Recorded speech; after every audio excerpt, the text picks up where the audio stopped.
ॐ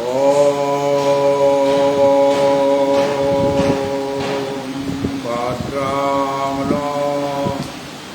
अपिवातय मनः। ॐ शान्ति शान्ति शान्ति। स्मृति स्मृति पुराणानाम् आलयं करुणालयं नमामि भगवत्पादं शङ्करं लोकशङ्करम्। सर्ववेदान्त सिद्धान्त गोचरं तमगोचरं गोविन्दं परमानन्दं सद्गुरुं प्रणतोऽस्मि।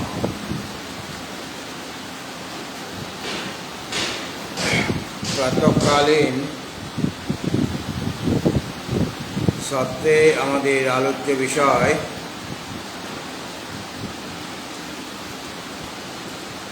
जगद्गुरु शंकराचार्य प्रणीत वेदांतेर प्रकरण ग्रंथ विवेक चूड़ामणि। आमादेर 300 कत रयेछिल 94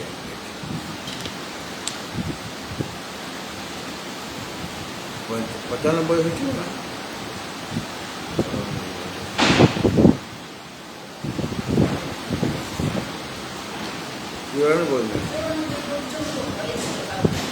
না, জয়ী মলময় কোষটা তো হয়ে গেছে।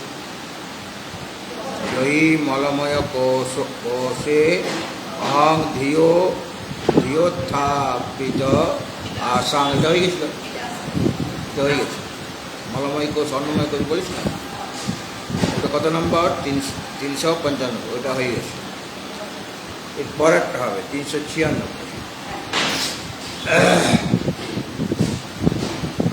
পূর্বে বলা হয়েছিল যে মলময় কোষ অর্থাৎ এই যে দেহ যেটা মলে পরিপূর্ণ, যার অপর নাম অন্নময় কোষ। মলময় কোষ মানে অন্নময় কোষ। এই অন্নময় কোষ রূপ যে স্থূল দেহ, সেই দেহে আমি জ্ঞানের দ্বারা উৎপাদিত যে আশা আকাঙ্ক্ষা দেহাদিতে যখন অহং বুদ্ধি হয়ে যায়, তখন কামনা বাসনা জাগে দেহটাকে ভালো রাখার জন্য। সেই যে আশা মানে আকাঙ্ক্ষা যেটা উৎপন্ন হয় দেহাদিতে আত্মবুদ্ধি করার ফলে, সেটাকে তুমি নাশ করো। আর বায়ু সদৃশ যে সূক্ষ্ম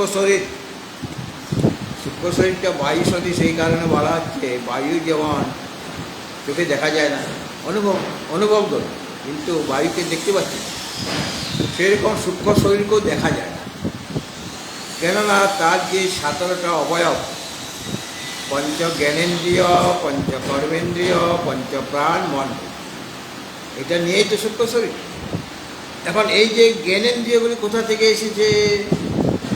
সূক্ষ্ম পঞ্চ মহাভূত। জ্ঞানেন্দ্রিয় মানে শ্রোত্র, ত্বক, চক্ষু, জিহ্বা, নাসিকা, এগুলি সূক্ষ্ম পঞ্চভূত যে আকাশ, বায়ু, অগ্নি, জল, পৃথিবী। আকাশে সপ্তাংশ থেকে কর্ণেন্দ্রিয়, বায়ুর সপ্তাংশ থেকে ত্বগিন্দ্রিয়, অগ্নি তার সপ্তাংশ থেকে চক্ষুরেন্দ্রিয়,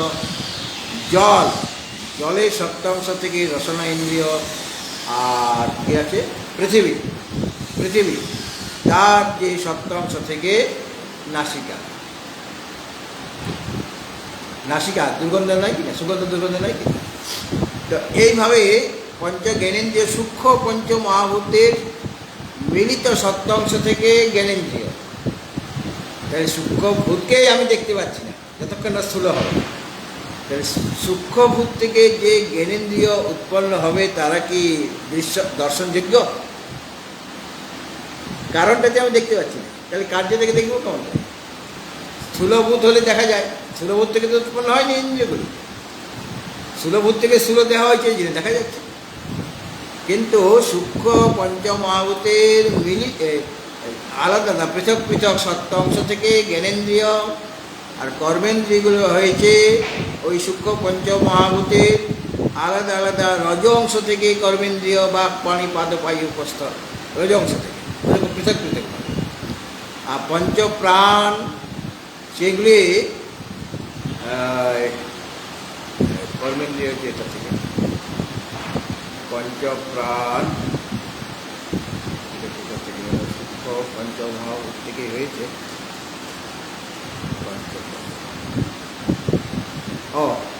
মিলিত ওদের সূক্ষ্ম পঞ্চমহাভূতের মিলিত রজ অংশ থেকে প্রাণ পঞ্চপ্রাণ মিলিত রজ অংশ থেকে। এই জন্য প্রাণ জোরে, প্রাণ জোর থাকলে কর্ম তুমি ভালো করতে পারবে। মিলিত রজ অংশ, মিলিত মানে আকাশ বায়ু অগ্নি জল পৃথিবীর মিলিত রজ অংশ থেকে প্রাণ পঞ্চপ্রাণ। আর মন অন্তঃকরণ একটাই। তো এই যে সূক্ষ্ম পঞ্চমহাভূতের মিলিত সত্য অংশ থেকে অন্তঃকরণ, এই যে অন্তঃকরণ স্বচ্ছ, স্বাভাবিকভাবে স্বচ্ছ, তারপরে ময়লা লেগে গেল সেটা তোমার দোষ। পরে তোমার কামনা বাসনা ঢুকে গেল মনের মধ্যে, তখন সেটা অস্বচ্ছ হয়ে যাচ্ছে, অপবিত্র হয়ে যাচ্ছে। সুতরাং এই যে জ্ঞানেন্দ্রিয় কর্মেন্দ্রিয় পঞ্চপ্রাণ মন বুদ্ধি সব সূক্ষ্মভূত থেকে উৎপন্ন হয়েছে। আর সূক্ষ্মভূত দর্শনযোগ্য নয়, দেখা যায়। কাজে সূক্ষ্মভূত থেকে যেগুলি উৎপন্ন হলো সেটাও দেখা যাবে না। যেমন স্থূলভূত থেকে যেটা উৎপন্ন হয়েছে এই শরীরটা আমি দেখতে পাচ্ছি, কিন্তু সূক্ষ্মভূত থেকে যেটা উৎপন্ন হবে সেটা দেখা যাবে না, অদৃশ্য, কিন্তু আছে। বলে কেন? আমি তো আমার চোখটাকে দেখতে পাচ্ছি, আমি তো আমার কানটাকে এই আয়নাতে দেখে নিচ্ছি, তো অন্যরা দেখছে, বা আমি নিজে দেখতে না পেলেও আয়নার সামনে দাঁড়ালে কানটা দেখতে পাচ্ছি, চোখটা দেখতে পাচ্ছি, নাকটা দেখতে পাচ্ছি। বলে না, তুমি ওই কর্ণ ইন্দ্রিয়ের যে ঘরটাকে দেখতে পাচ্ছ, গোলকটাকে দেখতে পাচ্ছ, ইন্দ্রিয়টাকে দেখতে পাচ্ছ, তার থাকার ঘরটাকে দেখতে পাচ্ছ, কিন্তু ঘরণীকে দেখতে পাচ্ছ না। ঘরটা দেখা যাচ্ছে, এটা কর্ণ ইন্দ্রিয়ের থাকার ঘর, ঘরটা দেখা যাচ্ছে, কিন্তু কর্ণ ইন্দ্রিয়কে দেখা যাচ্ছে। চক্ষুর ইন্দ্রিয় এটা গোলক, চক্ষুর ইন্দ্রিয়টাকে দেখা যাচ্ছে, তার ঘরটাকে দেখা যাচ্ছে, তার যন্ত্রপাতিগুলিকে দেখা যাচ্ছে। হ্যাঁ, তারাটা দেখতে পাচ্ছ, অমুকটা দেখতে পাচ্ছ, সাদা অংশ দেখতে পাচ্ছ, কালো অংশ দেখতে পাচ্ছ, কিন্তু ইন্দ্রিয়টাকে দেখা যাচ্ছে। কেন? যত ইন্দ্রিয় সব ইন্দ্রিয়াতীত, ইন্দ্রিয়গুলি ইন্দ্রিয়ের অগোচর। আমাদের যত ইন্দ্রিয় আছে বা জ্ঞানেন্দ্র, সেরকম কর্মেন্দ্রিয়গুলি বাঘ পানি পাদপায়ু উপস্থ, এটা আমি তাদের ঘরগুলি দেখতে পাচ্ছি, থাকার ঘরগুলি ইন্দ্রিয়, কিন্তু সেই ইন্দ্রিয়গুলিকে দেখা যাচ্ছে না। কেন? সূক্ষ্ম পঞ্চমহাভূত থেকে উৎপন্ন হয়েছে, সে পঞ্চপ্রাণকেও দেখতে পাচ্ছি না, আর নিজের মনটাকে দেখতে পাচ্ছি।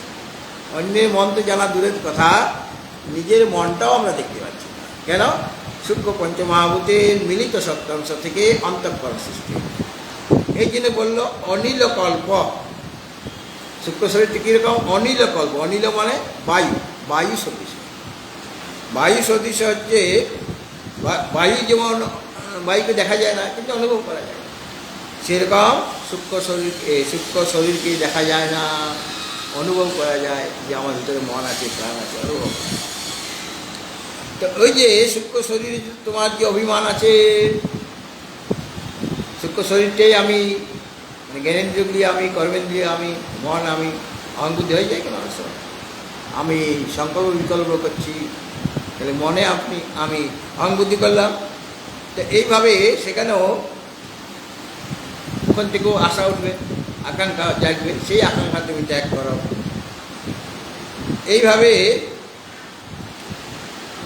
বেদে যার কীর্তি গদিত আছে, গদিত মানে কথিত, কার কীর্তি? শ্রী পরমাত্মার গুণগান গাওয়া হয়েছে। কীর্তি মানে গুণগান, যশগান। তিনি কীরকম? তিনি নিত্য, এটা তার কীর্তি। এটাই কীর্তন। তিনি আনন্দস্বরূপ, তিনি সৎস্বরূপ, চিৎস্বরূপ, আনন্দস্বরূপ, এটাই তার কীর্তন, মানে তার স্বরূপটাই তার কীর্তন। এমন যে ব্রহ্ম তাকে স্বয়ং নিজ আত্মা বলে, ওটাই আমার আত্মা, সেই পরমাত্মা বলে, মানে ওটা উনি আমারই আত্মা, অর্থাৎ তার সাথে সাক্ষাৎকার করে ব্রহ্মস্বরূপে তুমি অবস্থান করো, এটা আগে বলা হয়েছে। এখন এটাতে বলা হয়েছে আগে শ্লোকে যে দেহে, স্থূল দেহে আত্মবুদ্ধি ত্যাগ করো, সূক্ষ্ম দেহে আত্মবুদ্ধি ত্যাগ করো, তবে আশা দূর হবে, হ্যাঁ, আকাঙ্ক্ষা দূর হবে, আর তবে গিয়েই আমার স্বরূপ যে পরমাত্মা, তাতে আমার স্থিতি লাভ করা সম্ভব হবে। এখন এই শরীরে আমার তো এই যে অভিমানটা রয়েছে, সেটা তো দূর করতে পারছি না, দূর করবো কেমন করে? সেইটা এখন এই 396 নম্বর শ্লোকে বলবে, হ্যাঁ। সবাকারং, আচ্ছা, এটা সবা মানে শিবমহিম, হ্যাঁ, সবাকারং ইয়াবৎ ভয়তি মনুজস্তাবৎ সুজীব, কারং ইয়াবৎ ভয়তি মনুজস্তাবৎ সুজীব, পরেভ্যঃ স্যাৎ ক্লেশো জনন মরণ ব্যাধি নিরয়া, পরেভ্যঃ স্যাৎ ক্লেশো জনন মরণ ব্যাধি নিরয়া, যদাত্মানং শুদ্ধাং কলয়তি শিবাকারমচলম, নং শুদ্ধাং কলয়তি শিবাকারমচলম, তদা তেভ্যো মুক্তো ভবতি তদা শ্রুতিরপি।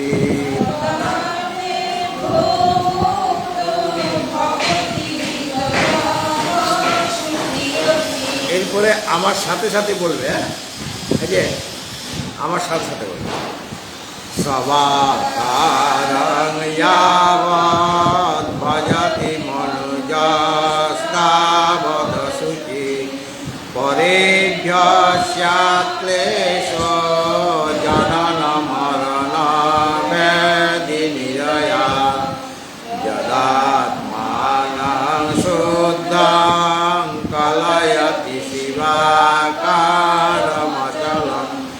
তদা তেভ্যো মুক্তো ভবতি তদা শ্রুতিরপি। এটা গুরুদেব শিখিয়েছিলেন আমাকে, যে আমি কলকাতায় পড়াচ্ছিলাম, গুরুদেব সামনে রয়েছে, গুরুদেব আমাকে বললেন যে তুমি পড়াও, আমার শরীরটা ভালো নেই, কিন্তু বসে আছেন চেয়ারে, চুপটা শুনছেন, কোনো মাছ নিয়ে কথা বলছেন না।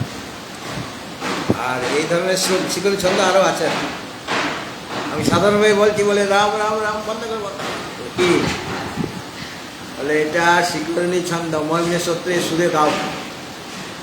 তখন ওটা করলাম, খুব সুন্দর মিষ্টি লাগছে, আশা করি এই সুরে গাইলে বলে এই যে শিখরিণী, শিখরিণী ছন্দ, শিব মহিমে শিখর, 17টা অক্ষর থাকবে, আর 6টা এদিকে আর 11টা ওদিকে, 6 থাকবে, যেমন সবাকারং ইয়াবৎ, এখানে 6টা, শিব মহিম্না তে মহিম্না পারং তে, কটা হলো? 6টা প্রথমে, তারপরে 11টা।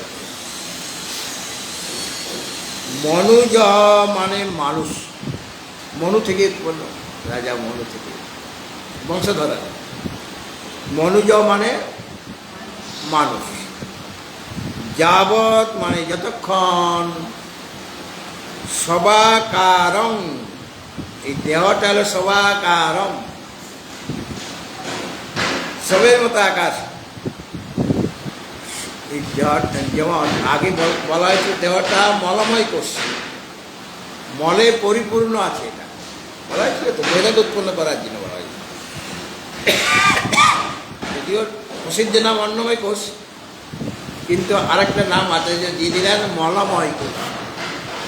যে শরীরটাকে এত ভালোবাসছ, ওটা তো মলের ভাণ্ড, তো মলের ভাণ্ডকে তুমি ভালোবাসবে, ছুবে স্পর্শ করবে, যেখানে মল রাখা আছে সেটা সেই পাত্রকে স্পর্শ করা হবে কি? দূর থেকেই পালিয়ে যাবো, সেখানে ছোঁয়া তো দূরে। হ্যাঁ হ্যাঁ হ্যাঁ,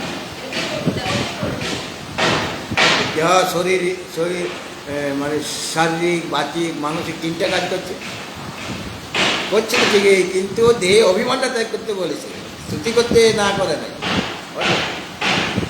তাহলে সবাকার সব কেন এটাকে, এটা প্রথমত হ্যাঁ মন্দিরেও বলা হয় যে আর একটু উপরে উঠেছে তার কাছে মন্দির। শরীরম আদ্যম খলু ধর্ম সাধনম, যদি সে ধর্ম সাধন করে তাহলে শরীরটা মন্দির। আর যদি সংসারের কাজে ব্যাপৃত থাকে তাহলে এটাই জমালয়, এটা সব হয়ে গেল। তো সবাকার বলার উদ্দেশ্যটা কি? শরীরটাকে সবাকার কেন বলা হয়? এখন তো চেতন পুরুষ রয়েছে নাকি, এটা তো এখন সব হয়ে যায়নি। তো সবাকার দেহের যারা ভজনা করে, মানে তাকেই ভালোবাসে, সেবা করে এই দেহের। সবাকার দেহ কখন হয়ে যায়? যখন এই দেহটাকে লোকে আত্মা বলে মনে করে, তখন এই দেহটা সবাকার, সবকে স্পর্শ করলে সবটা যেমন অপবিত্র, সব অপবিত্র, সেরকম এই দেহটা তো অপবিত্র, যেহেতু দেহ অহং বুদ্ধি করছো।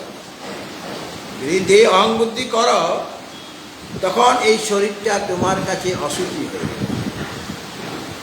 আর যদি অহং বুদ্ধি না থাকে তখন শরীরটা পবিত্র হবে, কারণ এই শরীরের দ্বারাই, এই বাগিন্দ্রিয়ের দ্বারাই, এই মনের দ্বারাই তুমি তো তার কথা শ্রবণ করতে পারবে, সাধন করতে পারবে। শরীর না তুমি সাধন হয়ে যাবে না।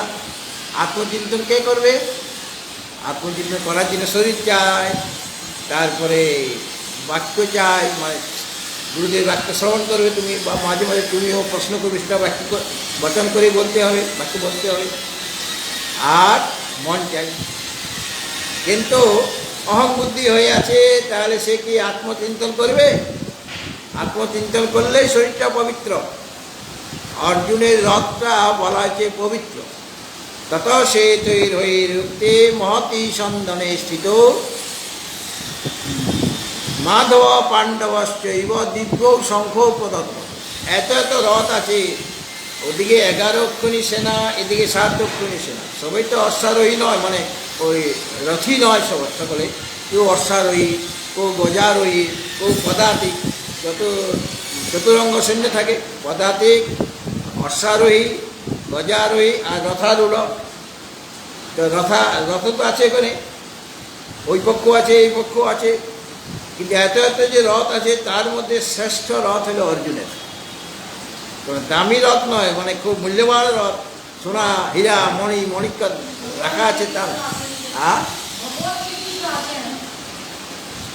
বলছি মানে তত সেই হয়ে রুখতে মহতি সন্দনে স্থিত। মহতি সন্দন, মহান সন্দন মানে রথ, তার ঘোড়াগুলিকে তত শ্বেতের হয়ে রুখতে, শ্বেত বর্ণের অশ্ব। শ্বেত বর্ণ পবিত্রতার পরিচায়ক। আর তাতে বসে আছেন কে? মাধব পাণ্ডবশ্চৈব। কি করলেন? দিব্য শঙ্খ পদার্থ মতো দিব্য শঙ্খ বাজালেন। দাঁড়াও, মাঝখানে কথা বলব। উপনিষদে বলা হয়েছে শরীরটা রথ বটে। এখানে দুজন আছেন, ওখানে যেমন রথী আর সারথী। এই শরীররূপী রথে দুজন আছেন, জীবাত্মা আর পরমাত্মা, দুজনেই আছেন। আর এই রথটাকে, শরীরটাকে রথ বলা হয়েছে। তো রথকে টানতে গেলে ঘোড়া চাই, এই শরীররূপী রথকে টানার জন্য ইন্দ্রিয় চাই। সেই ইন্দ্রিয়গুলি শ্বেত বর্ণ হবে, মানে পবিত্র হবে। কাজে পবিত্র ইন্দ্রিয়গুলি যদি পবিত্র হয়ে যায় তাহলে পর শরীররূপী রথ ঠিকভাবে চলবে। মানে যে কারণে তুমি মানব শরীর পেয়েছো সেই পথে চলবে। আর ঘোড়াগুলি যদি দুষ্ট হয়ে যায়, শ্বেতবর্ণ না হয়, তাহলে পর তোমার গর্তের দিকে চলে যাবে, কন্ট্রোল করা যাবে না। তাকে রথকে কন্ট্রোল করা যাবে না। তখন সেই গর্তের মধ্যে পড়ে যাবে, খালের মধ্যে পড়ে যাবে, মানে বিষয় গর্তে পড়ে যাবে। আর শরীরটা কোথায় যাওয়া? শরীর যাত্রা নির্বাহ আমরা বলি না, তার অর্থ কী করে নিয়েছি? জীবিকা নির্বাহ। শরীর যাত্রা নির্বাহ মানে জীবিকা নির্বাহ, জীবিকা নির্বাহ নয়, শরীর যাত্রা নির্বাহ মানে শরীরের যাত্রা কোন দিকে হবে? দুইটা পথ আমাদের কাছে, দুইটা পথ। একটা হলো শ্রেয়ের পথ, একটা প্রেয়ের পথ। শ্রেয়স্য প্রেয়স্য মনুষ্য মিহিত তৌ সম্পরিক্ত বিভিন্নক্তি ধীর শ্রেয় ধীর প্রেয়সো বৃণীতে প্রেয় মন্দ যোগক্ষেমাদ বৃণীতে। দুইটা পথ আমাদের সকলের সামনে খোলা আছে। শ্রেয়ের পথেও তুমি যেতে পারো, প্রেয়ের পথেও যেতে পারো। শ্রেয়স্য প্রেয়স্য মনুষ্য মিহিত তৌ সম্পরিক্ত বিভিন্নক্তি ধীর। যারা ধীর ব্যক্তি তারা চিন্তা করে যে কোন পথে আমি যাব। দুটা পথটা সে জেনে নিলে কোথায় যাবে, কোন পথে কোথায় যাবে।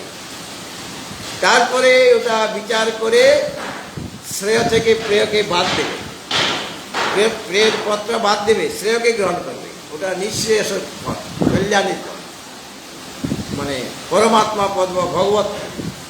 কেননা রথে যদি আমার গুরু থাকে, এই রথের মধ্যে গুরু থাকে, মানে শ্রী ভগবান থাকে, তিনি তো সকলের গুরু, কৃষ্ণ বন্দে জগৎগুরু।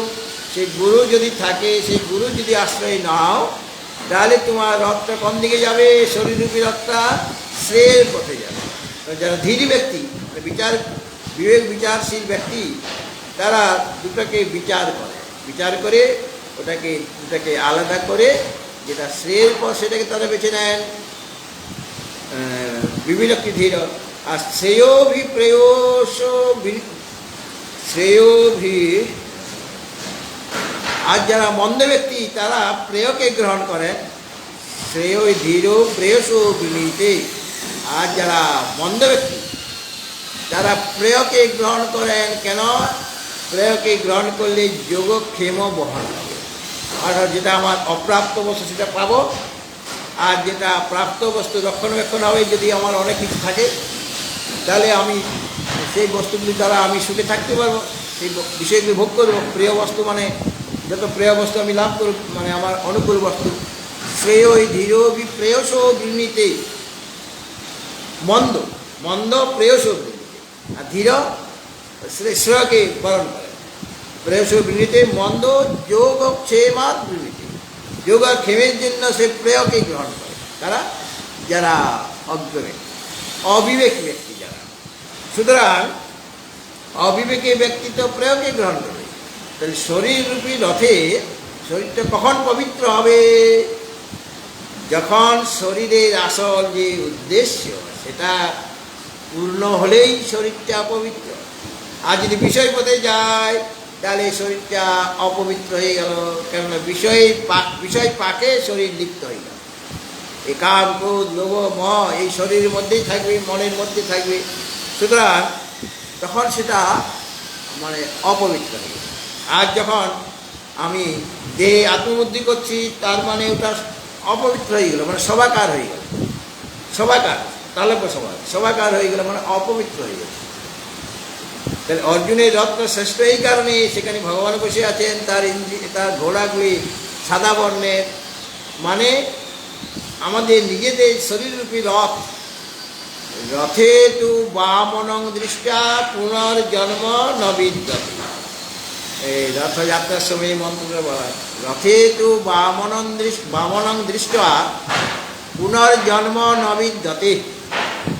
রথের মধ্যে বামন ভগবান মানে জগন্নাথ, তাকে দর্শন করলে পুনর্জন্ম হবে না। তো কতবার আমার জীবনে রথ টেনেছি, রথে যে ভগবানকে দর্শন করেছি, দড়ি টেনেছি, তাহলে আমার তো আর জন্ম হবে না। তাহলে আর সমস্ত পড়ার কী দরকার? বলে বামন ভগবানকে কি দর্শন করেছ? বলে ওই তো ওখানে রথে বসে আছে। বলে তোমার এই যে রথ, এই রথে বামন ভগবান সারথী রূপে বসে রয়েছেন, তোমার গুরু রূপে বসে আছেন, অন্তর্যামী রূপে রয়েছেন, তাকে তুমি দর্শন করেছ। শরীররূপী রথে যে বামন ভগবান মানে অঙ্গুষ্ঠ মাত্র পুরুষ, মধ্যে আত্মনীতি, এই জন্য বামন ভগবান। এই যে বামন ভগবান মানে অঙ্গুষ্ঠ মাত্র পুরুষ, মানে হৃদয় দেশে আছেন বলে অঙ্গুষ্ঠ বলা হয়েছে। তাকে কি দর্শন করা হয়েছে? যদি দর্শন করে থাকো তাহলে তোমার পুনর্জন্ম হবে না, কারণ তোমার আত্মসাক্ষাৎকার হয়ে গেছে, তার সাথে পরমাত্মার সাথে তোমার ঐক্য সাধন হয়ে গেছে, তাহলে পর তোমার আর জন্ম হবে না। বাইরে কি তুমি কি দেখলে সেটা নয়, ভিতরে কি দেখছো এই শরীর রূপী রথে। হ্যাঁ, সেখানে বামন ভগবান মানে অঙ্গুষ্ঠ মাত্র পুরুষ যে পরমাত্মা, তাকে তুমি দর্শন করেছো কিনা? একবার হলো দর্শন করেছো, একবার দর্শন করলে তোমার আর জন্ম হবে না।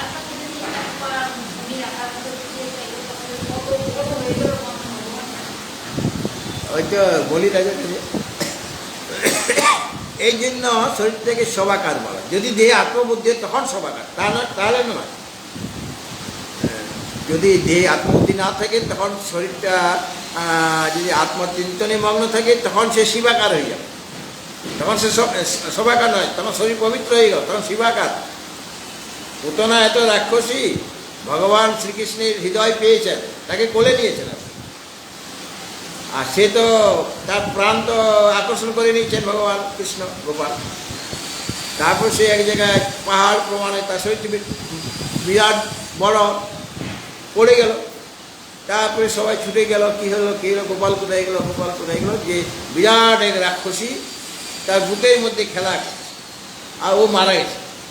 তখন তাকে ওরা ওখান থেকে সরিয়ে আনলো, আর ওটা সংস্কার মানে অন্তিম সংস্কার করলো, মানে চিতাতে আগুন ধরিয়ে দেওয়া হলো। হ্যাঁ, তাকে সেখানে রাখা হলো, আর সেখান থেকে সুগন্ধ বেরিয়ে আসে।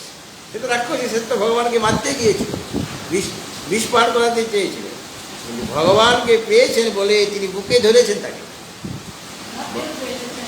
ভগবানকে বুকে ধরেছেন, মানে তাকে ভগবান কৃপা করে দর্শন দিয়েছেন।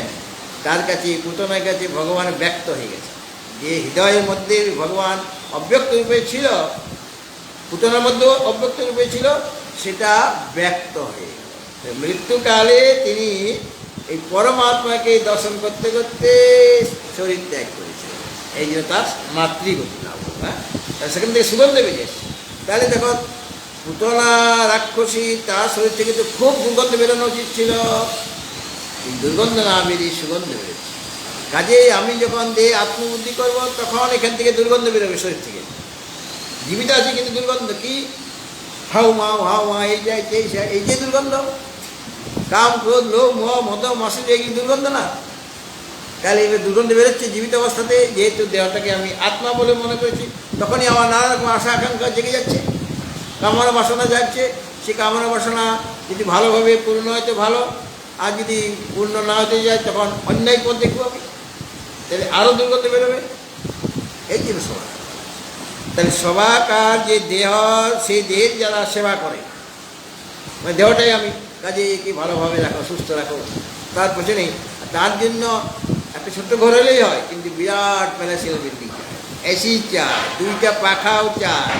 আবার কখন আগরতলায় আমি আছি, তো আগরতলাতে কখন যে লোডশেডিং হয়ে যাবে, কখন যে আসবে ঠিক নেই, এই জন্য একটা জেনারেটর পাশে রেখে দিবে, অথবা একটা ইনভার্টার, যাতে করে আমার কোনো সময়ই শারীরিক কষ্ট না। কারেন্ট চলে গেল তাতেও আমার ঘরে এসি চলবে, কেননা ইনভার্টার বা জেনারেটর আমার আছে। আর শীতকালে ঘরটাকে গরম করার জন্য কত রকম ব্যবস্থা করে রেখেছি। শরীরের জন্য এগুলো করছো, তার মানে কি তুমি একটা সবের জন্য করছো, একটা মৃত শরীরের জন্য করছো, যেটা তোমাকে তুমি এত যে করছো তার জন্য সেই ব্যক্তি একদিন তোমাকে জবাব দিয়ে দেবে, মানে আর থাকতে দেবে না তোমাকে এই শরীরটা। সে বললো আমি চললাম, তুমি তোমার রাস্তা দেখো। হ্যাঁ, আর যদিন শরীরটা আছে আর সেখানে আমি অভিমান করে আছি, শরীরটা নিজে শীর্ণ হচ্ছে, আর যে অভিমান করে আছে তাকেও শীর্ণ জীর্ণ করে দিচ্ছে কিনা, প্রতি পলে পলে কত রকমের শরীরের চাহিদা পূর্ণ হচ্ছে না, শরীর জীর্ণ হচ্ছে, তো তুমিও সাথে সাথে জীর্ণ হয়ে যাচ্ছে, কত কষ্ট। কাজে সবাকার এই যে দেহ, এই দেহে যারা সেবা করে, সেবা করে মানে এই দেহটাকে যারা আত্মবোধ, শরীরটাই আমি, তাহলে শরীরটা আমি বোধ হলে শরীরের জন্য কত রকমের আমি ব্যবস্থা করব শরীরটাকে ভালো সুখে রাখার জন্য। যতক্ষণ এরকম করে সবাকার যে দেহের যদি সে সেবা করে, মানে দেহকে আত্মা বলে মনে করে, ততদিন পর্যন্ত অসুচে এই শরীরটা অপবিত্র দিন, ততদিন পর্যন্ত এই শরীরটা হলো অপবিত্র। আর অন্য বীরদের যে রথ আছে সেগুলো সব অপবিত্র আমাদের দৃষ্টিতে। কেন? দুর্যোধন কিন্তু ইচ্ছা করলে ভগবান শ্রীকৃষ্ণকে তার পক্ষে চাইতেন। হ্যাঁ, কারণ সে তো ভগবানকে তার পক্ষে নিয়ে যুদ্ধ করার জন্য গিয়েছিলেন, তাকে আমন্ত্রণ জানাবার জন্য। অর্জুনও গেছেন, আর অর্জুন কিন্তু ভগবানকে চাইলেন। দুর্যোধন তাকে যদি প্রথম জিজ্ঞাসা করাতে যে তুমি কি চাও, আমি আছি একদিকে অস্ত্র ধারণ করবো না, আরেক পক্ষে 60,000 নারায়ণী সেনা আছে, তুমি কি চাইবে? বলে আমার 60,000 নারায়ণী সেনা চাই। ছোটো জগন্নাথকে নিয়ে আমি কী করবো? যে যুদ্ধই করবে না, দুর্যোধনই করতে। কিন্তু অর্জুন প্রথমে তাকে বলা হয়েছে তিনি ভগবানকে চেয়েছেন। আর দুর্যোধন মনে ভাবছে বেটা খুব বোকা। আমরা ভেবেছিলাম এই যেমন বলশালী শক্তিশালী অস্ত্রশস্ত্র বিশারদ, কিন্তু বুদ্ধি বলে কিছু নাই। আরে ওকে নিয়ে কী হবে? ও তো যুদ্ধ করবে না, ওকে শুধু খাওয়ানো থাকার জায়গা, ঘুমাবার জায়গা, আর খাবো বেশি, তার ভক্তরাও আসবে, তাকে অনেক কিছু তার পেছনে খরচ হয়ে যাবে, আর যুদ্ধ তো করবে না। এই নারায়ণ সেনা নির্ণয় কেন? কিন্তু মুখেও বলেছে না সে। হ্যাঁ, কারণ যদি আবার পাল্টি দেয়, ঠিক আছে নারায়ণ সেনা, কারণ সে তো নারায়ণ সেনা চায় দুর্যোধন, সে তো সে পেয়ে গেল।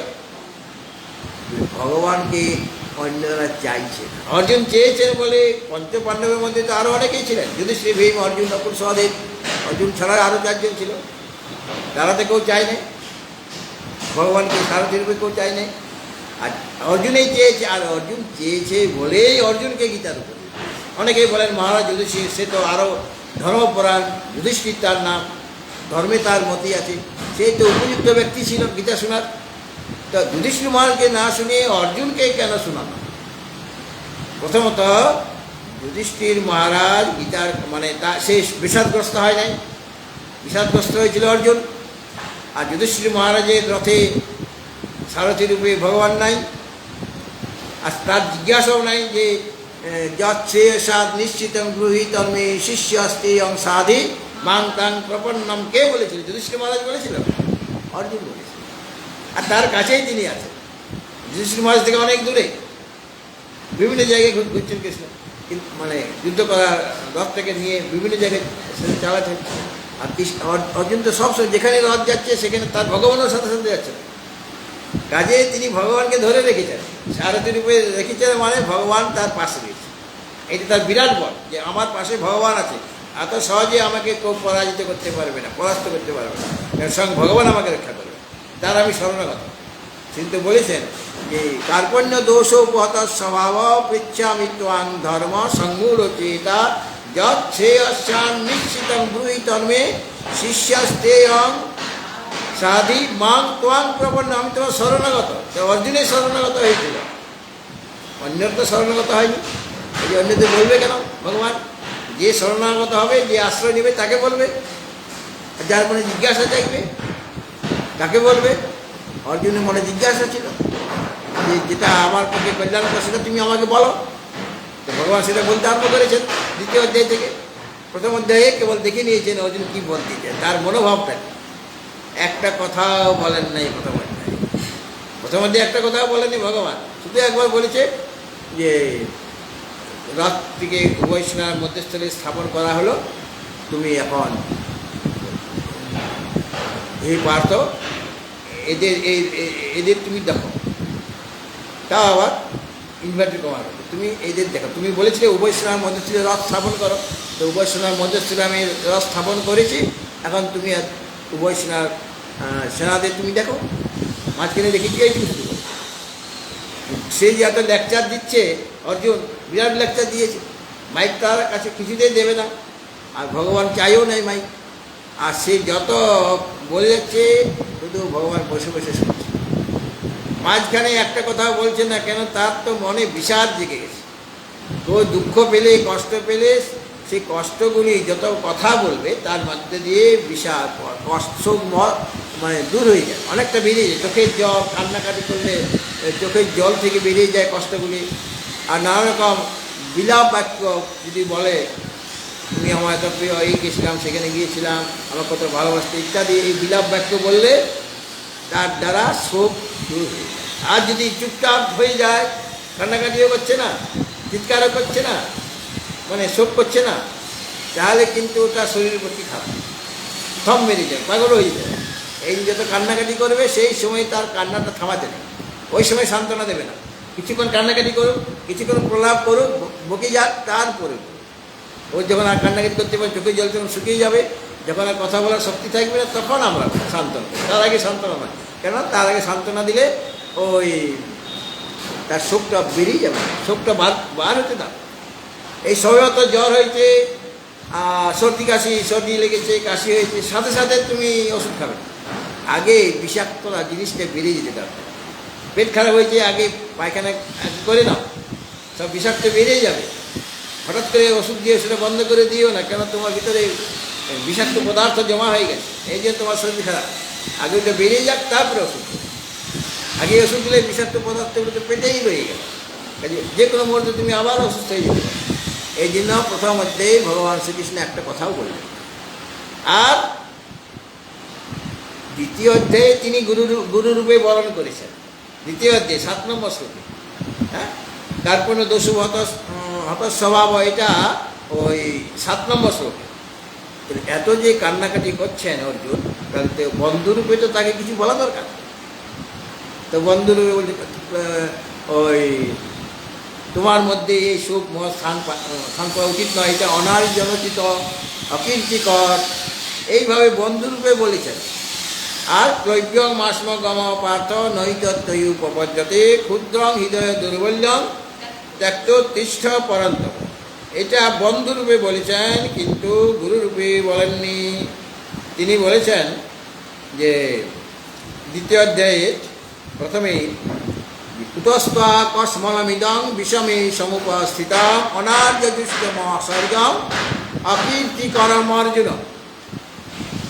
এটা বন্ধুরূপে উপদেশ, সখারূপে উপদেশ, গুরুরূপে উপদেশ নয়। কেন? এখনো গুরু পালন করেননি।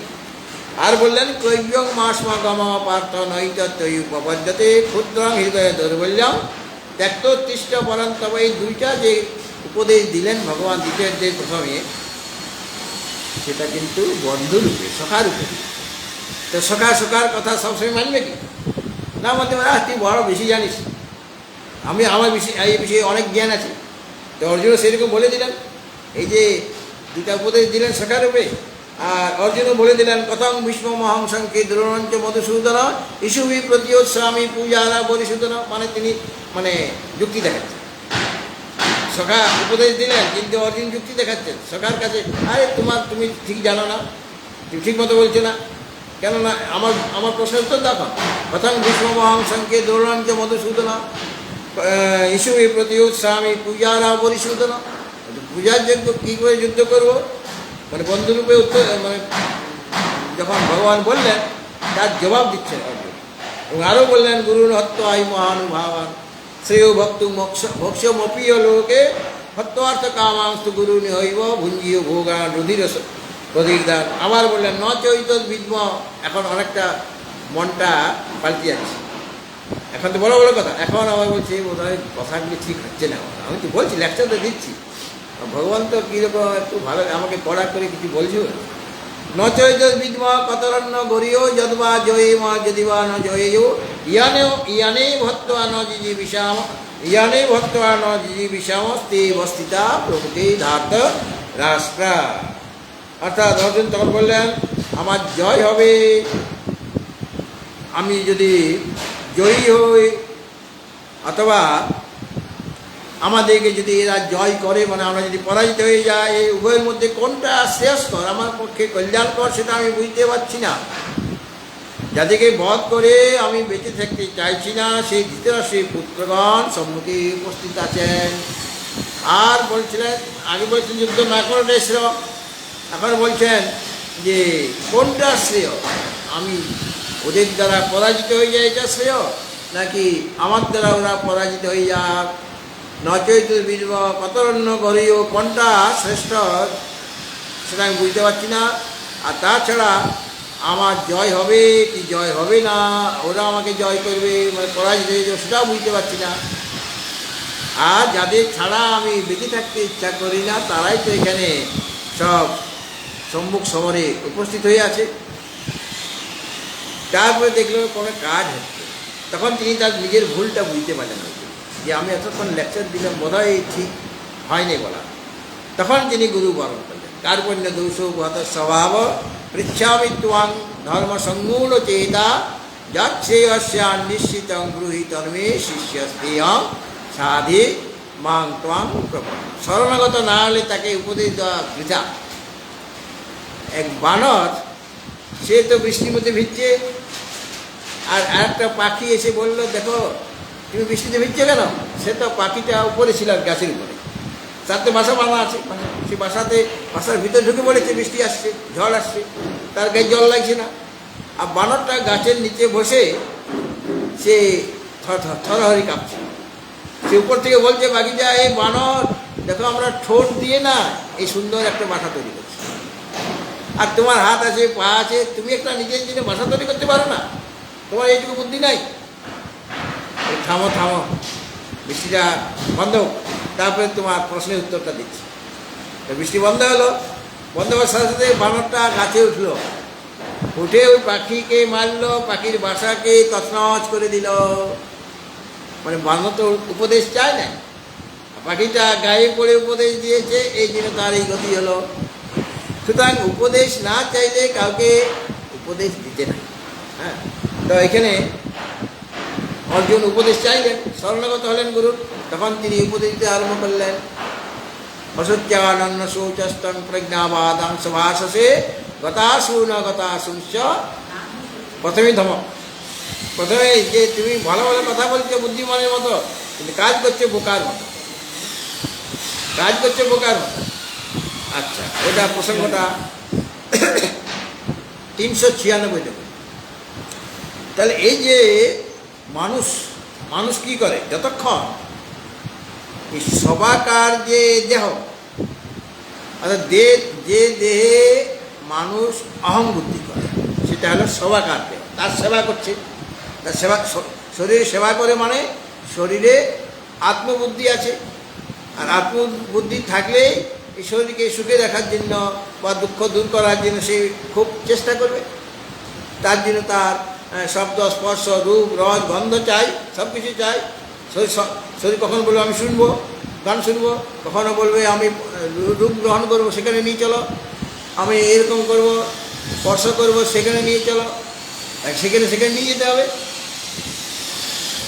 তাহলে পর ততক্ষণ পর্যন্ত এই শরীরটা অসুখী, যতক্ষণ দেহে আত্মবুদ্ধি থাকবে ততদিন পর্যন্ত এই শরীরটা অশুচি মানে অপবিত্র। যেহেতু সেখান থেকে নানা রকম দুর্গন্ধ বেরিয়ে আসবে, মানে কাম ক্রোধ লোভ মোহ, এই দুর্গন্ধগুলি বেরিয়ে আসবে শরীর থেকে। আর কি হবে না, পরেভ্য মানে অন্যের থেকে, অন্য যে শত্রু তোমার, সেই শত্রু প্রভৃতি থেকে ক্লেশ, তোমার ক্লেশ হবে, কষ্ট হবে। শরীর তোমার আত্মবুদ্ধি আছে, তোমার তো অনেক শত্রু আছে, সেই শত্রু তো তোমাকে কষ্ট দিতে চাইবে, তোমার ক্ষতি করার চেষ্টা করবে। সুতরাং পরেভ্য মানে শত্রুপক্ষ, যাকে তুমি পছন্দ করো তারা তোমার শত্রুপক্ষ, সেই শত্রু প্রভৃতি থেকে তোমার ক্লেশ, অনেক কষ্ট হবে। তারা তো তোমার শরীরকে সুখে থাকতে দেবে না, তুমি সুখে থাকতে চাইছো, আর অন্য শত্রু তোমার, তারা তোমাকে সুখে থাকতে দেবে না, তোমার নিন্দা করবে, তোমার কীভাবে গর্তে পড়ে যাও তার ব্যবস্থা করে দেবে, শত্রুগণ তাই করবে। তাহলে শরীরটা নিজে অসুচি, আর শত্রুগণ এই শরীরকে অনেক কষ্ট দেবে, যেন তার শরীরটা কষ্ট না পায়।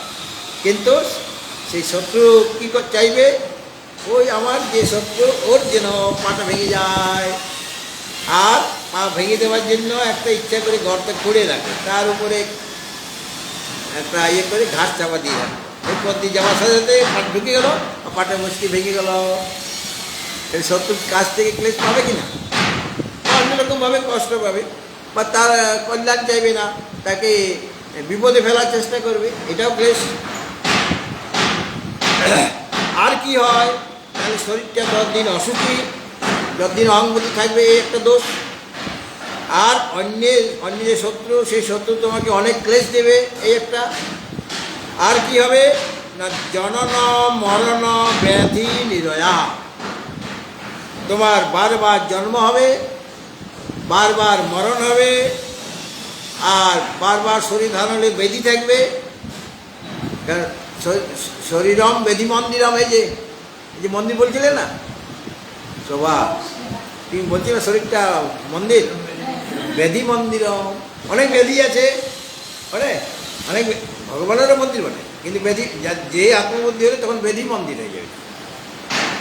এমন কোনো লোক পাওয়া যাবে না যার শরীরে কোনো রোগ নেই, কোনো না কোনো রোগ লেগে আছে, মনে হচ্ছে যেন খুব সুস্থ ব্যক্তি, কিন্তু ভিতরে তার কী চলছে সেই জানে। হ্যাঁ, একটা না একটা, কারো হাত ব্যথা, তা কারো পা ব্যথা, কারো আবার মাজা ব্যথা, আর এগুলো কারো নাই হয়তো কিন্তু তার কানটা কটকট করছে, এমন একটা আওয়াজ সবসময় শুনছে, ভিতরে একটা আওয়াজ, কীরকম বিরক্তিকর জিনিস, বা চোখে ঠিকভাবে দেখতে পাচ্ছি না, একটা না একটা রোগ তো লেগে আছে। এত সুন্দর কালো চুলগুলি ছিল আমার, তোমাদেরও ছিল, আজকে ধীরে ধীরে সাদা আবার বেশি সুযোগ পায়নি, আমার তো বেশি সাদা আবার সুযোগ পায়নি, তার আগেই মরুভূমি হয়ে গেল, ওখানে চুল উঠে গেল। আর সাদা যেগুলি আছে সেগুলি সাদা, কিন্তু সাদা চুল দেখাই নি আমরা, কেন মুন্ডন করে দিই, কারণ সাধু বাবারা মুন্ডন করে, কারণ তার সাদা চুলগুলো লোককে দেখাবে কেন ভক্তদের, এই জন্য বারে মুন্ডন, যাতে করে মনে করে যে ইয়াং, এখন সাধু বাবা আমাদের গুরুদেব খুব ইয়াং। আর এক মাস যদি চুল না কাটে তখন দেখা যাবে চুল দাড়ি সব নারায়ণ বাবা হয়ে গেছে। আমরা যদি চুল দাড়ি রেখে দিই না, তাহলে দেখা যাবে যে সব সনপাপ রেখে গেছে। তো এইভাবে শরীরে, এটা তো একটা ব্যাধি, চুলটা কালো ছিল সেটা সাদা হলো কেন, চুলে রোগ হয়েছে কিছু, বা যেখান থেকে চুলের উৎপত্তি সেখানে কিছু ভিটামিন উৎপন্ন করতে পারছে না, বয়স হয়েছে, এই জন্য চুলটা পেকে যাচ্ছে, সাদা হয়ে যাচ্ছে, বা চুল পড়ে যাচ্ছে, তাহলে এটা রোগ ব্যাধি। আর নিরয় মানে নরক, নিরয় শব্দের অর্থ নরক। তো এইগুলো তোমার হবে, যে আত্মবুদ্ধি করলে শরীরটা অপবিত্র হবে, এক নম্বর। দ্বিতীয়ত, শত্রু পক্ষ থেকে তোমাকে কষ্ট দেওয়া হবে, তুমি কষ্ট পাবে, আর যদি ওরা কষ্ট না দেয়, কষ্ট দেওয়া আরও লোক আছে, যেহেতু শরীর আত্মবুদ্ধি নিজে তো করেছ, কাজে নিজেই নিজেকে কষ্ট দিচ্ছ, মানে নিজেই নিজের জন্ম মৃত্যু ব্যাধি আর নিরয়কে তুমি ডেকে আনবে, নরককে ডেকে আনবে। এইরকম জন্ম মরণ ব্যাধি আর নরক, এই নিরয় মানে নরক লাভ হবে।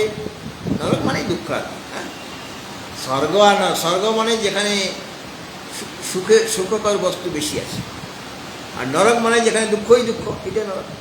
তো নিরয় মানে নরক মানে অনেক অনেক দুঃখ পাবে, হ্যাঁ, সুখের নাম নাই, কিন্তু দুঃখ তুমি অনেক পাবে। যদি দেহ আত্মবুদ্ধি করো তাহলে অনেক অনেক দুঃখ পাবে, আর যদি দেহ আত্মবুদ্ধি ত্যাগ করো তাহলে অনেক অনেক আনন্দ পাবে।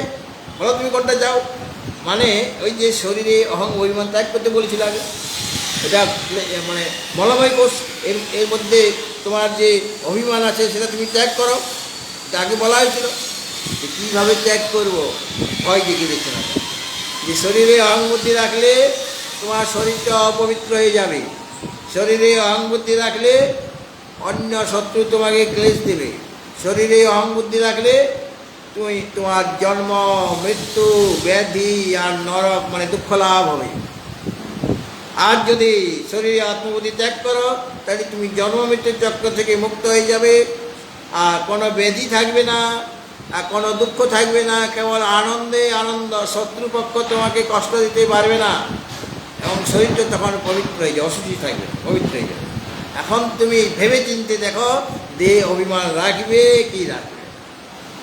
এই জন্য যাতে করে অভিমানটা ত্যাগ করার জন্য উৎসাহিত, এই জন্য আচার্য শঙ্কর এরকমভাবে দেখাচ্ছেন, মানে আমাদের যমদূতের মধ্যে দেখাচ্ছেন যে দণ্ড হয়ে যাবে, কিন্তু হ্যাঁ, অভিমান রাখলেই তিনটা জিনিস হয়ে যাবে। তুমি এটা চাও কি, যমরাজের হাতে দণ্ড, দণ্ড দেখলেই আমরা ভয় পেয়ে যাচ্ছি যে কোনো অন্যায় কাজ করলে যমরাজের দণ্ড আমার মাথায় পড়বে, এবং যমরাজ মৃত্যুর পরে যমরাজ দূত এসে আমাকে নিয়ে যাবে, আর সব তো অপরাধ আমার যা যা করেছি গোপনে বা প্রকাশ্যে সব তো লেখা আছে, চিত্রগুপ্ত সব লিখে রেখেছে, মানে গুপ্ত হয়ে যিনি ক্যামেরা দিয়ে ছবি তুলে দিচ্ছে, চিত্রগুপ্ত সব জানা আছে তার, মানে কে কী করেছে তার সব তো তার লেখা আছে।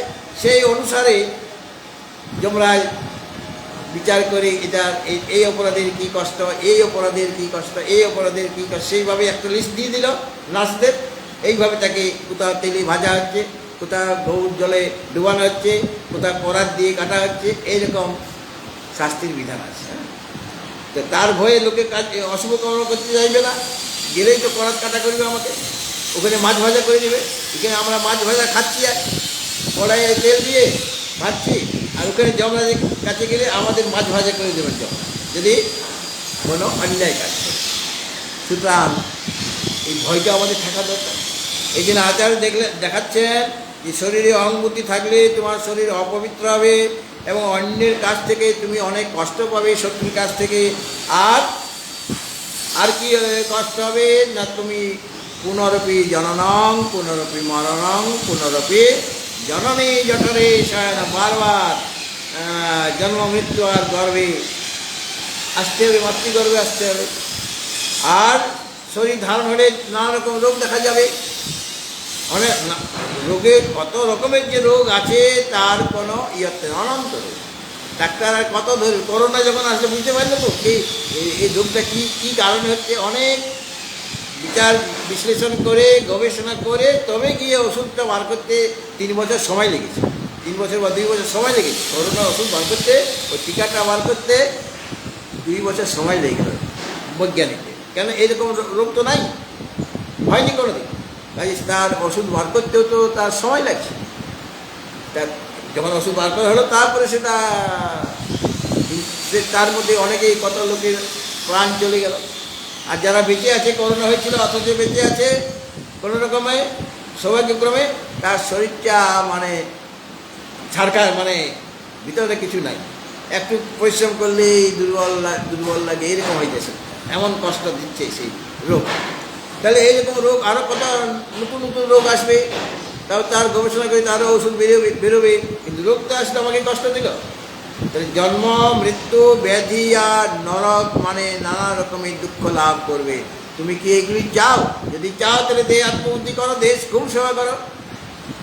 এই জন্য বলছেন আর যদা, এখন শান্তির কথা শোনাচ্ছে। প্রথমে অশান্তির কথা শুনিয়ে দিলেন যে এই ভয়, তাহলে শান্তির কথাটা তার ভালো লাগবে যে তাহলে গুরুদেব বলুন কী করলে আমার ভালো হবে। যদা শুদ্ধং শিবাকারম, যখন শুদ্ধ স্বরূপ, মানে যার মধ্যে কোনো রকম মলিনতা নেই, অবিদ্যাদি দোষ যার মধ্যে নেই, তিনি হলেন শুদ্ধ। কারণ অবিদ্যার জন্যই তো আমার মধ্যে নানা রকম ময়লা এসে আছে। অবিদ্যা কাম কর্ম ফল, অবিদ্যাবশত কামনা, কামনা পূর্ণ করার জন্য কর্ম, আর কর্ম করলেই জন্ম, কর্মের ফল ভোগ করার জন্য আবার জন্ম হবে। তাহলে পর অবিদ্যা হলো সবচেয়ে বড় দোষ। এই অবিদ্যা থেকেই কাম প্রদাদি যে রিপুগুলির উৎপত্তি, অজ্ঞান থেকে সব কিছুই হচ্ছে। সুতরাং শুদ্ধং মানে ওই যে পরমাত্মা, তিনি শুদ্ধং, অবিদ্যাদি দোষ তার মধ্যে নেই, মানে অবিদ্যা কাম কর্ম জন্ম এগুলি তার মধ্যে নেই। এবং তিনি শিবাকারম, তিনি মঙ্গল স্বরূপ, শিব মানে মঙ্গল, আর শব মানে অপবিত্র। তো শিবাকারম মানে মঙ্গল স্বরূপ, যে আত্মা তিনি কল্যাণকর, মানে তার আশ্রয় নিলে তোমারও মঙ্গল হয়ে যাবে। আর যদি ওই সবাকার শরীরের আশ্রয় নাও, প্রতি আত্মবুদ্ধি রাখা, মানে তা এই শরীরের আমি আশ্রয় নিয়েছি, যার আশ্রয় সে নিজেই অপবিত্র, সে তো মলময় কোষ, তুমিও তো অপবিত্র হয়ে যাবে। কারণ সে দেহে, সে দেহটাকে তুমি আশ্রয় করেছ, দেহকে খুব ভালোভাবে তুমি দেখাশোনা করছো, তাহলে তুমি অপবিত্র হয়ে যাবে না। কিন্তু যখন শুদ্ধ অবিদ্যাদি দোষরহিত এবং শিবাকারং, যিনি মঙ্গল স্বরূপ, যিনি কল্যাণ স্বরূপ, আর অচলং, অচলং মানে যার মধ্যে কোনো ক্রিয়া নাই, যার চলন নেই, চলন একটা ক্রিয়া, মানে কোনো ক্রিয়াই তার নেই, অথবা কুটস্থ, কুটের মতো যিনি স্থির থাকেন সব সময়, মানে সম্পূর্ণ জগতে নানা রকম বিকার হচ্ছে, নানা রকম পরিণাম প্রাপ্ত হচ্ছে, কিন্তু তার কোনো বিকার নেই। তিনি একরকমভাবে সর্বদাই রয়েছেন। এমন যে আত্মানম, এমন যে আত্মাকে যখন কলয়তি মানে অনুভবতি, কলয়তি মানে অনুভব, যখন অনুভব করে এরকম, যখন দেহে আত্মবুদ্ধি হয় তখন তার কি ক্ষতি হয় সেটা আগে দেখা যায়।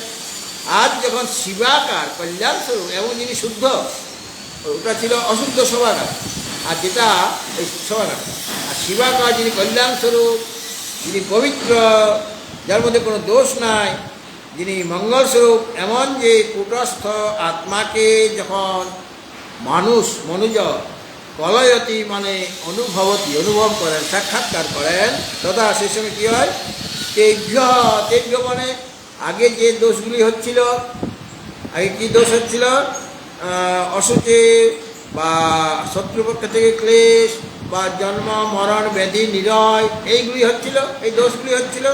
কিন্তু যখন এই আত্মাকে সেই যখন অনুভব করবে যে আত্মা শুদ্ধ, যে আত্মা শিবাকার মানে কল্যাণ স্বরূপ, সদানন্দ স্বরূপ এবং কূটস্থ, সর্বদা একরূপ এবং শুদ্ধ, অবিদ্যাতি দোষ যার মধ্যে নেই, এমন আত্মাকে যিনি কলয়তি অনুভব করেন, তখন কি হবে, তার দেব্য মানে যে দোষগুলি আগে হচ্ছিল দেহ আত্মবুদ্ধি করাতে, সেই দোষগুলির মধ্যে কোনো দোষেই আর থাকবে না।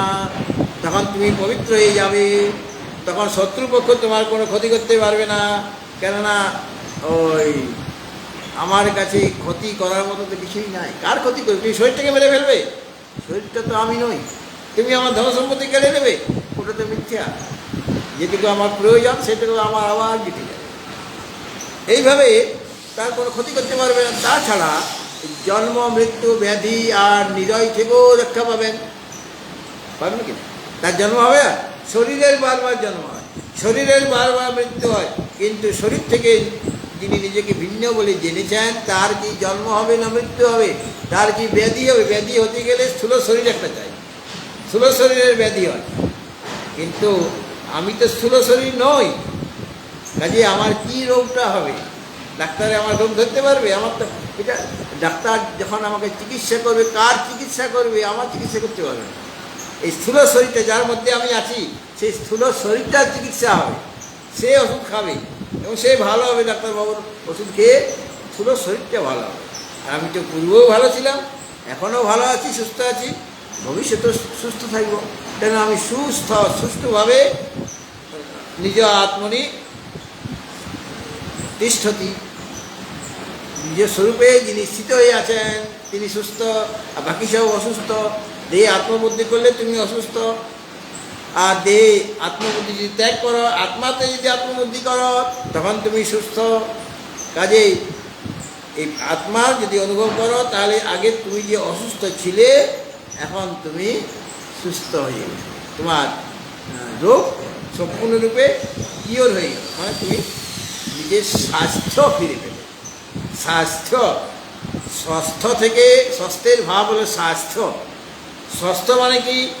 মানে সস্মিন স্থিত, স্বাস্থ্য নিজের মধ্যে যে স্থিত হয়ে আছে সেটা হলো স্বাস্থ্য। আর সেই স্বাস্থ্যের যে ভাব সেটা হলো স্বাস্থ্য। স্বাস্থ্য আমার কখন ভালো থাকবে? যখন আমি নিজের স্বরূপে স্থিত হয়ে আছি, তখন আমার স্বাস্থ্য খুব ভালো। আর যদি নিজের শরীরে স্থিত না থাকি, তাহলে আমার শরীর খারাপ, আমি অসুস্থ, আমার স্বাস্থ্য ভালো নেই, তখন বলবো। আর এখন বলবো যখন আত্মাতে আমার অহংবুদ্ধি, তিনিই আমি, তখন আমি সুস্থ, আমি পবিত্র। এখানে কোনো অপবিত্র বস্তুকে আমাকে স্পর্শ করতে পারবে? আর সুগন্ধ হোক বা দুর্গন্ধ হোক, আমি কি সুগন্ধিত বা দুর্গন্ধিত হয়ে যাব? কিছুই হবে না। আর দুঃখ কষ্টও আমাকে স্পর্শ করতে পারবে না। আর জন্ম মৃত্যু হবে না। জন্ম মৃত্যু তো শরীরের বারবার হচ্ছে। আমি যেহেতু শরীর থেকে সম্পূর্ণরূপে ভিন্ন, কাজেই আমার জন্ম নেই, আমার মৃত্যু নেই। আমি অজর, অমর, অভয়, অমৃত। আমি অমৃত, আমি অমর, আমি অজর, কোনো জরা নেই আমার। আমি অভয়, কোনো প্রকার আমার ভয় নেই। কেননা দ্বিতীয়াদ বই ভয়ঙ্কর। যেখানে দ্বিতীয় বস্তু আছে সেখান থেকে ভয়। আমার দৃষ্টিতে দ্বিতীয় কোনো বস্তুই নেই, একমাত্র একম এবং অদ্বিতীয়, এক তত্ত্বই আছে, দ্বিতীয় কোনো তত্ত্বই নাই। কাজেই আমার ভয় হবে কেন? ভয় থেকে আমি মুক্ত হয়ে গেলাম, অভয় হয়ে গেলাম। অভয়ং বই রাজন প্রাপ্ত, তুমি অভয় পদ লাভ করছো, তো সে অভয় পদ লাভ হয়ে যাবে। আচ্ছা, এখন এইটা তো আরও আছে, তদা তেব্য মুক্ত, মানে তেব্য মুক্ত মানে ওই ওই যেগুলি দোষ হচ্ছে সেখান থেকে মুক্ত হয়ে যাবে। ভবতী তদাহ শ্রুতির অপি, এই বিষয়ে শ্রুতি মানে উপনিষদও রয়েছে।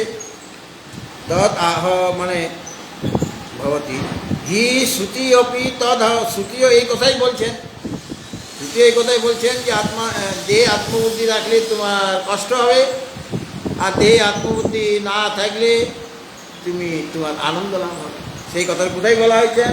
ছান্দোক্য উপনিষদে বলা হয়েছে যে নবৈ সশরীরস্য শত প্রিয়া প্রিয়র অপহতি অস্তি, অর্থাৎ সশরীরস্য মানে শরীরে যার অভিমান আছে সে হলো সশরীর, শরীরে যার অভিমান আছে সে হলো সশরীর। তো শরীরকে যারা আত্মা বলে মনে করে তারা হলো সশরীর। শরীরে অঙ্গতি মানে শরীরকে শরীরটাই আত্মা, এরকম বোধ যার আছে তাদের প্রিয় এবং অপ্রিয়, প্রিয় মানে সুখ, অপ্রিয় মানে দুঃখ। তো প্রিয় আর অপ্রিয় অর্থাৎ সুখ আর দুঃখের অপহতি ন বই অস্তি, ওই সুখ আর দুঃখের হাত থেকে তাদের মুক্তি নাই।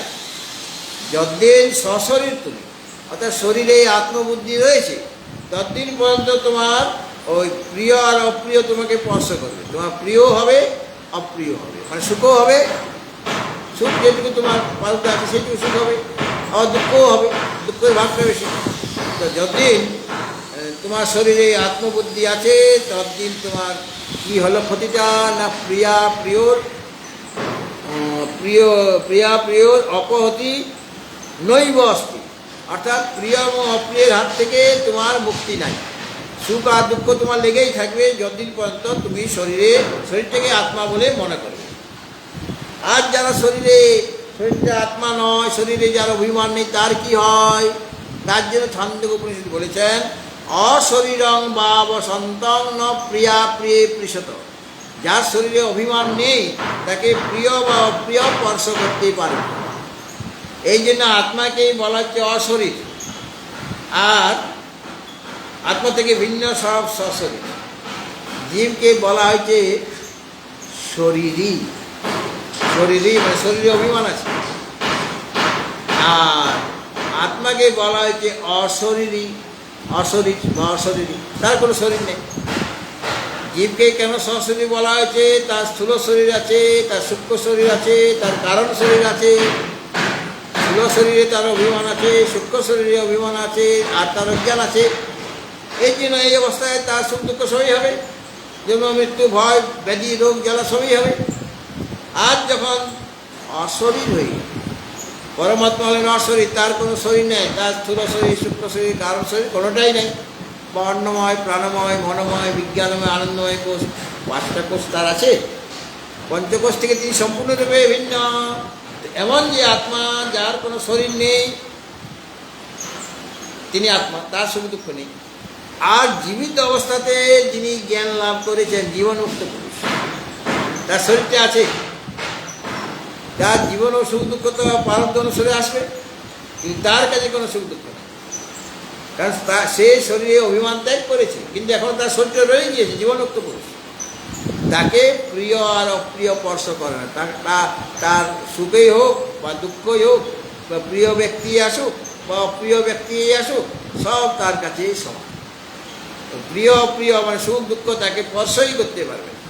ভগবান রামচন্দ্র মহারাজ যুধিষ্ঠিরের জীবনে কত সুখ দুঃখ এসেছে, কিন্তু মহারাজকে জিজ্ঞাসা করেন যুধিষ্ঠির মহারাজকে যে আপনি এত দুঃখ পেলেন, কীভাবে কষ্ট কীভাবে সহ্য করলেন? বলে না, કોઈ কষ্ট তো হয়নি, বেশ ভালোই মনে মনে ঘুরেছি, লোকের টাকা পয়সা দিয়ে ঘুরে, আমরা তো এরকম মানে 5 ভাই একসাথে ঘুরছি, কী আনন্দ কী আনন্দ। অজ্ঞাতবাস বলে, বাহ, অজ্ঞাতবাসে তো আরও ভালো মজা, তো মজা মজা খেলা হয়েছে 1 বছর অজ্ঞাতবাস। তাহলে তিনি দুঃখটাকেও দুঃখ বলে মনে করেন না, আর যখন সম্মান হচ্ছে তখনও সেই সম্মানটাকে সম্মান বলে মনে করছে।